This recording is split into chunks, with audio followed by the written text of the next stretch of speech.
విశాఖలో నేడు నామినేషన్ పరంపర కొనసాగింది. బుధవారం నాడు నగరంలో అంగరంగ వైభవంగా ఎమ్మెల్యే అభ్యర్థుల నామినేషన్ కార్యక్రమాలు జరిగాయి. ఇప్పుడు ఆ విజువల్స్ చూద్దాం.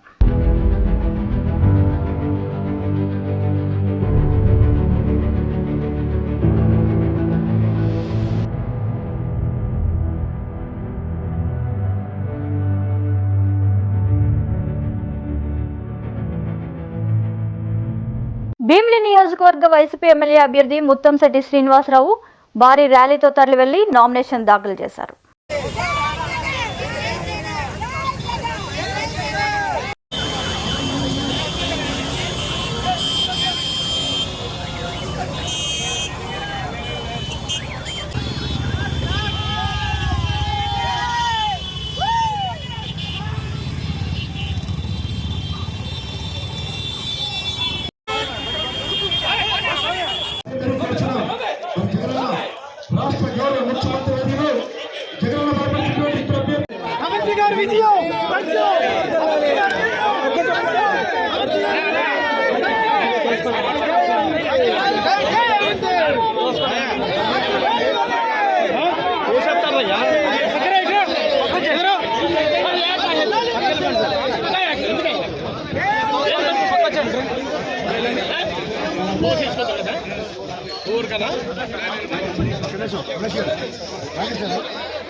దీని సందర్భంగా ఇక్కడికి గౌరవ ముఖ్య అతిథిగా వచ్చేసిన గౌరవ పెద్దలు రీజనల్ కోఆర్డినేటర్ గారు, రాజ్యసభ సభ్యులు రవి సుబ్బారెడ్డి గారికి, అలాగే మరి అనేక మంది ప్రజలందరికీ కూడా ఇక్కడికి ఇచ్చేసిన భీమిలి నియోజకవర్గ పేరు పేరున అందరికి కూడా మొదటిగా ధన్యవాదాలు తెలియజేసుకుంటూ, ఈరోజు ఒకటే మేము చెప్తున్నాం, గతంలోనే కాదు యావత్ భారతదేశంలో ఎక్కడా లేనిది ప్రజల సంక్షేమే ధ్యేయంగా, ప్రజల కష్టాలే తన అజెండాగా, ప్రజలు ఇలా పేదరికం నుంచి పెద్దవాళ్ళు చేయాలనే ఒక సంకల్పంతో ఈరోజు మా ముఖ్యమంత్రి గారు వైఎస్ రాజశేఖర రెడ్డి గారు, ఏదైతే వారి తనయుడు జగన్మోహన్ రెడ్డి గారు వారు తీసుకున్న నిర్ణయం ఈరోజు మరి నాకు కూడా ఎంపీగా అవకాశం కల్పించి, విశాఖపట్నం ఎంపీగా పోటీ చేయడానికి అవకాశాన్ని కల్పించి ఇచ్చారు.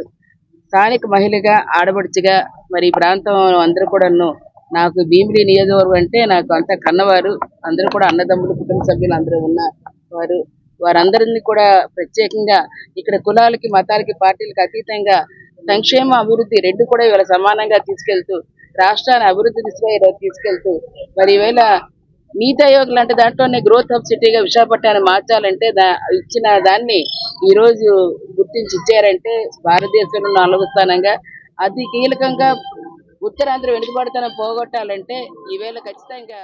పాత్రిక మిత్రులకు నమస్కారం. ముఖ్యంగా ఈరోజు ప్రజలు స్వచ్ఛందంగా వచ్చి మరి సుమారు ఒక 40,000 పైన చూశారు, అందరూ వచ్చారు. 40,000 దాకా అందరూ స్వచ్ఛందంగా వచ్చి పెద్ద ఎత్తున మరి వాళ్ళు ఒక ప్రేమ ఆప్యాయత చూపించారు. వాళ్ళందరికీ కూడా ధన్యవాదాలు. ఈ కార్యక్రమాన్ని విజయవంతం చేసినటువంటి మా కార్యకర్తలు, నాయకులు, సర్పంచులు, ఎంపీటీసీలు, ఎంపీపీలు, జెడ్పీటీసీలు, వార్డు ప్రెసిడెంట్స్, కార్పొరేటర్లు అందరికీ పేరు పేరున కూడా హృదయపూర్వక నమస్కారాలు, ధన్యవాదాలు. మరి 2 సార్లు నాకు భీమిలి నియోజకవర్గ అవకాశం ఇచ్చారు, ఆశీర్వదించారు. సో 2 సార్లు కూడా ఎలాంటి అవినీతికి తావు లేకుండా, ఎలాంటి వివాదాలకు తావు లేకుండా, ఎవరిని ఇబ్బంది పెట్టకుండా, అపోజిషన్ పార్టీ వాళ్ళని కూడా ఎవరిని ఇబ్బంది పెట్టకుండా అందరినీ మరి నేను బాగానే చూస్తున్నాను, అందరితో బాగానే ఉన్నాను. మరి ఇవన్నీ ముఖ్యంగా గౌరవ ముఖ్యమంత్రి జగన్మోహన్ రెడ్డి గారు ఆయన పేదరికం మీద ఎలాంటి యుద్ధం చేస్తుందని చూస్తున్నాం, పేదరిక నిర్మూలన చేయాలని మరి ఆయన ఆశయాలకి అనుగుణంగా ఈ 5 సంవత్సరాలు పనిచేశాను. కాబట్టి మళ్ళీ ఆయన నమ్మి గౌరవించి మళ్ళీ 3వసారి కూడా భీమిలి నుంచి అసెంబ్లీ పోటీ చేయడానికి అవకాశం ఇచ్చారు. ముందుగా జగన్మోహన్ రెడ్డి గారికి ధన్యవాదాలు, ప్రొఫెసర్ సుబ్బారెడ్డి గారికి కూడా ధన్యవాదాలు. మరి తప్పనిసరిగా వారి నమ్మకాన్ని నిలబెట్టుకునే విధంగా మళ్ళీ భీమిలిలో 3వసారి వైఎస్ఆర్సీపీ జెండా ఎగరవేసి తప్పనిసరిగా భీమిలి నియోజకవర్గాన్ని వారికి బహుమతి చేస్తున్నారు. ఎందుకంటే ఇది అత్యంత కీలకమైన నియోజకవర్గం. రేపు ఇక్కడ భీమిలిలో వైఎస్ఆర్సీపీ జెండా ఎగిరితే మళ్ళీ ముఖ్యమంత్రిగా జగన్మోహన్ గారు వస్తే తప్పనిసరిగా వస్తారు. మరి ఆయన వచ్చిన తర్వాత ఇక్కడి నుంచి ప్రమాణ స్వీకారం చేస్తారు, ఇక్కడే పరిపాలన రాజ్యం చేస్తారు. ఈ ప్రాంతానికి ఉజ్వలమైన భవిష్యత్తు ఇద్దామని జగన్మోహన్ గారు కలలుగంటున్నారు.